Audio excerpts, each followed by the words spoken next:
A minha saudação com a paz do Senhor Jesus Cristo a todos os irmãos, irmãs, a todos que nos assistem neste dia. Que Deus abençoe a todos e juntos mais uma vez vamos examinar as Escrituras, buscar um pouco mais do conhecimento da Palavra de Deus, um pouco mais do Espírito Santo em nossas vidas, para podermos compreender qual seja a boa e agradável vontade de Deus para conosco. Vamos hoje meditar a respeito de igreja. Igreja, o que é igreja? Quem é igreja?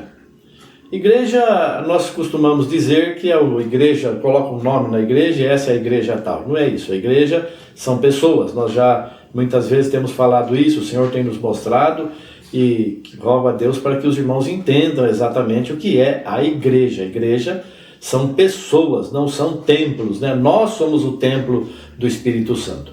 Então o que acontece? Lá no começo da igreja, das pessoas salvas, né, em Jesus Cristo, porque se existia salvação antes era pela lei, agora não é mais pela lei, é pela fé em Jesus Cristo e não precisamos sacrificar animais, nenhum animal para o nosso pecado ser perdoado. O Senhor Jesus é o Cordeiro de Deus que tira os pecados do mundo. Então nós somos salvos pela misericórdia de Deus, não por nossas obras, não por fazermos alguma coisa ou deixarmos de fazer alguma coisa, mas é pela misericórdia de Deus que enviou o seu Filho unigênito para que todo aquele que nele crer seja salvo. E o Filho de Deus entregou sua vida por nós e nós somos muito agradecidos a Ele. Não temos como pagar essa maravilha que Ele fez por nós. O Rei dos Reis entregou sua vida por nós, simples mortais, que não merecíamos, e Deus fez essa maravilha entregando o seu Filho, que se entregou por amor em nosso lugar. Então nós somos escolhidos para servir a Ele, e se fazemos com amor e sinceridade, vamos receber a salvação. E aí nós temos, desde lá do início dessa salvação, pelo nome de Jesus, a salvação por Cristo, nós vemos aqui que eles estavam lá perante Jesus, que tinha ressuscitado, e o Senhor, quando conversava com eles, foi elevado às alturas e uma nuvem o recebeu, ocultando a seus olhos. Está em lá Atos dos Apóstolos, capítulo 1, o versículo 9. E estando com os olhos fitos no céu, já do versículo 10 em diante, enquanto ele subia, eis que junto deles se puseram 2 varões vestidos de branco, os quais lhes disseram: varões galileus, por que estáis olhando para o céu? Esse Jesus que dentre vós foi recebido em cima no céu, há de vir assim como para o céu o vistes ir. Então voltaram para Jerusalém, do monte chamado das Oliveiras, o qual está perto de Jerusalém, à distância de um caminho de sábado. E entrando subiram ao cenáculo, onde habitavam Pedro e Tiago, João e André, Filipe e Tomé, Bartolomeu e Mateus, Tiago, filho de Alfeu, Simão, o zelador, e Judas de Tiago. Então todos estes perseveravam unanimemente em oração e súplicas com as mulheres e Maria, mãe de Jesus, e com seus irmãos. Então aqui os apóstolos estavam reunidos no lugar e perseveravam lá em oração. Eles estavam lá e as pessoas que tinham visto subir Jesus foi ter com eles lá. E na continuação nós vemos aqui que naqueles dias, levantando-se Pedro no meio dos discípulos, ora, a multidão junta era de quase 120 pessoas.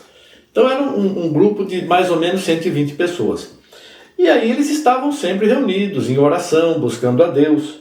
E no capítulo 2, no versículo 1 em diante, diz assim: cumprindo-se o dia de Pentecostes, estavam todos reunidos no mesmo lugar. Aí nós então entendemos o seguinte: não tinha templo. E quando eles foram cheios do Espírito Santo, o que eles fizeram? Saíram pelas ruas, pelas praças, anunciando o nome de Jesus, e muita gente foi batizada. Falaram para invocar: acontecerá que todo aquele que invocar o nome do Senhor será salvo.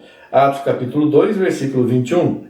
Então aqui, falando do fim das coisas, né, do mundo, e a salvação que há em Jesus Cristo, aquele que invocar o nome do Senhor será salvo.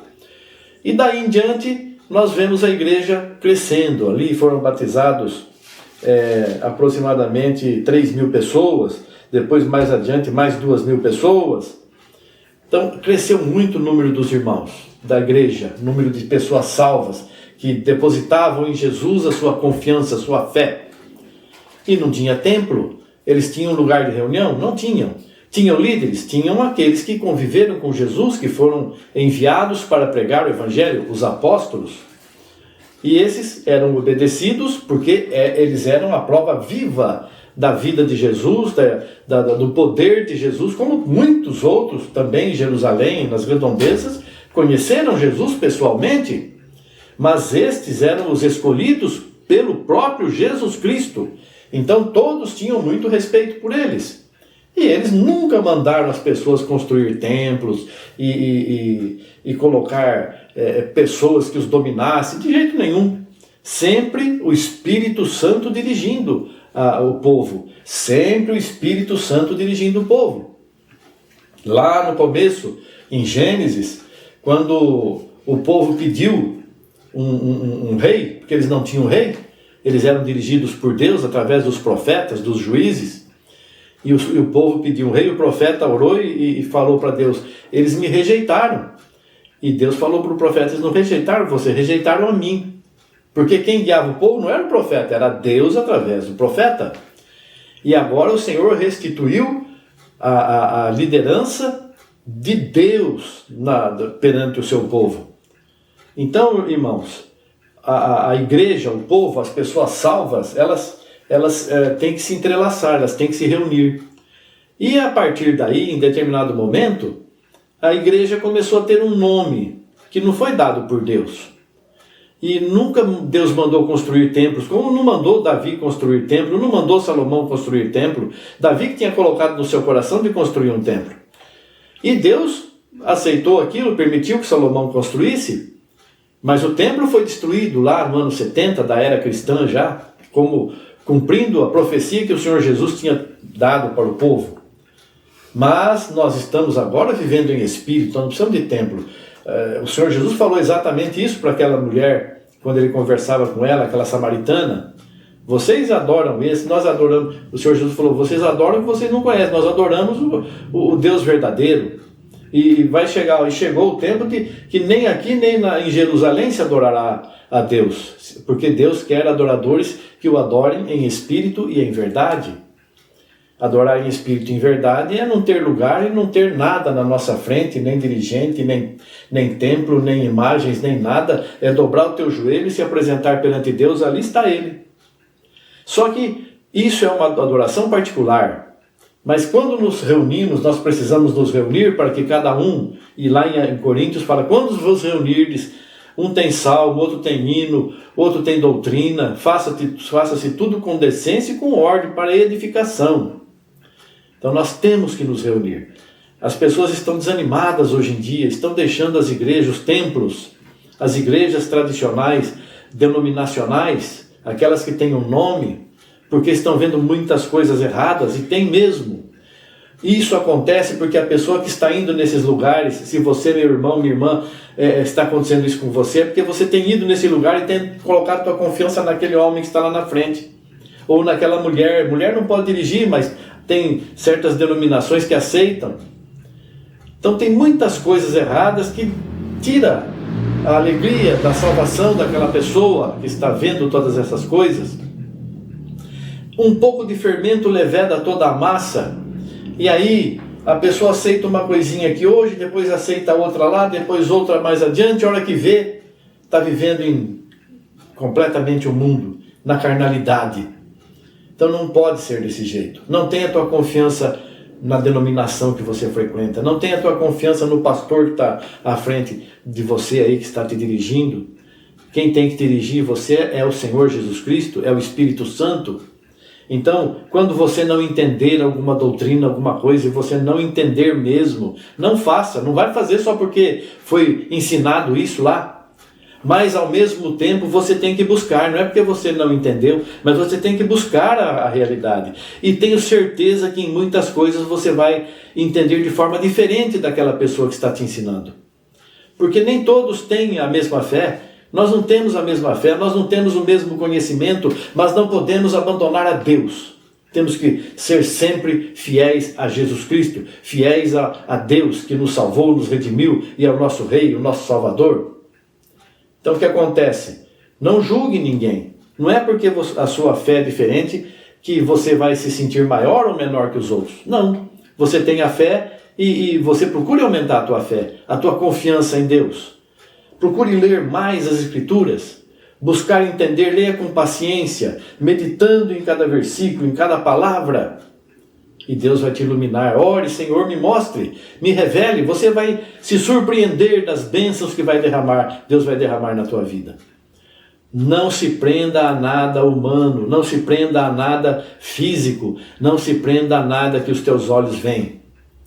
A fé vem pelo ouvir, e eu estou te ensinando a ouvir. Estou te ensinando, não eu, mas Deus que está me dando esta palavra para falar com você, te ensinando a confiar nele. Ele te dará sabedoria. E se você não tem, peça para Deus que Ele dá sem lançar no rosto. Senhor, não tenho sabedoria. Eu já pedi isso muitas vezes também.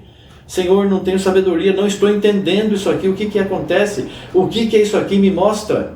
E aí eu vou com paciência esperar. Daí vem a resposta de Deus e me mostra. Isso é por causa disso aqui. E é para fazer dessa forma. Então eu vou fazendo. Ah, mas quem falou com você? Deus falou comigo, no meu coração, na minha mente. Mas você tem certeza? Eu creio. Deus não é poderoso? É. Será que se Ele ver um servo dele, uma serva dele, se desviando um pouquinho do caminho, vai deixar? Ele não é o pastor das ovelhas? O pastor faz o quê? Não cuida da ovelha? Não socorre lá aquela que está precisando? Não alimenta? Sim. Então se ele vê, eu sou ovelha do Senhor, não de igreja, de templo, de denominação, de pastor. Sou ovelha do sumo pastor, Jesus Cristo.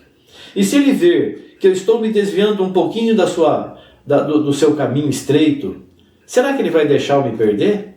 Não vai. De forma nenhuma. O pastor daqui da terra, que é aquele que não é pastor, ele vê vir o lobo e foge, ele não vai socorrer a ovelha. Agora o nosso Senhor não, o nosso Senhor vem e socorre. Servo, serva, cuidado do caminho que você está indo. Olha para que não tropece. Aquele que está em pé, não olhe para não tropeçar e cair. Não julgue, siga em frente, confia em mim, estou contigo. Eu vou ver nas Escrituras, vou orar, vou jejuar e não vou julgar ninguém. E vou procurar, Senhor, me perdoa meus pecados, ajuda-me. Então, irmãos, vou recomendar uma coisa para os irmãos. Quero convocar os irmãos, as irmãs, para que se reúnam nas casas uns dos outros. Se reunir não é para comentar o fato político da cidade ou do país, ou quem está fazendo isso, ou ganhou aquilo, ou a igreja isso, a igreja aquilo. Não. Reúnam-se como os apóstolos faziam. Reúnam-se para falar de Jesus Cristo, para glorificar Jesus Cristo. Ah, vamos cantar um hino, mais 2 hinos, mais 3 hinos, mais 10 hinos. Não, o que importa é a palavra. Louvar o Senhor, sim, Ele é digno de todo louvor, toda honra e toda glória. Mas busque mais conhecer a vontade de Jesus Cristo. Tem coisa que você nunca ouviu dizer, está escrito aqui, você vai, nossa, mas está escrito isso? Como aconteceu comigo isso também já algumas vezes. Meu Deus, olha só o que está escrito aqui, eu não tinha entendido. Então, reúnam-se em nome de Jesus. Faça a oração inicial, cante um hino ou 2. Cada um dê um testemunho de bênção que recebeu do Senhor. E cada um fale aquilo que tem entendido da palavra de Deus. Tenho visto isso, tenho entendido aquilo. Creio que estamos precisando disso ou daquilo. E vamos orar e procurar mais o conhecimento das Escrituras para fazer a vontade de Deus.